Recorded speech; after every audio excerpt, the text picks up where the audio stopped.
ஆணையூர் மண்ணிலே வீர பேரரசு பெரும்பிடுகு முத்தரையர் அவர்களுடைய 1350வது சதய விழாவை முன்னிட்டு வீர பேரரசர் முத்தரையர் முன்னேற்ற சங்கம் மற்றும் ஆணையூர் கிராம பொதுமக்கள் மற்றும் பரம்புநாடு வீர விளையாட்டு நல சங்கம் சார்பாக ஒன்றல்ல இரண்டல்ல 20 ஆண்டுகளுக்கு பிறகு இந்த மண்ணிலே மாபெரும் மகத்தான வடமஞ்சி விரட்டு திருவிழாவை நடத்தி கொண்டிருக்கின்ற ஆத்துணை அன்பு சொந்தங்களுக்கு அந்த தருணத்திலே கோடான கோடி நன்றிகளை உறுத்தாக்கி அவளுடன் எதிர்பார்த்து காத்துக் கொண்டிருந்த மதுரை மாவட்டத்திற்கு சென்றமெல்லாம் தனிச்சு காலையா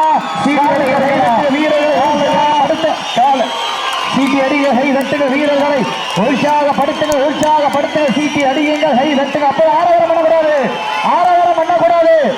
சீட்டி கை தட்டுங்க வீரர்களை உற்சாகப்படுத்துங்க சீட்டி அடியுங்க மாட்ட விட்டுருங்க அப்ப சப்ஜெக்ட்ல ஆரவாரம் எல்லாம் பண்ணக்கூடாது மாட்ட விட்டுருங்க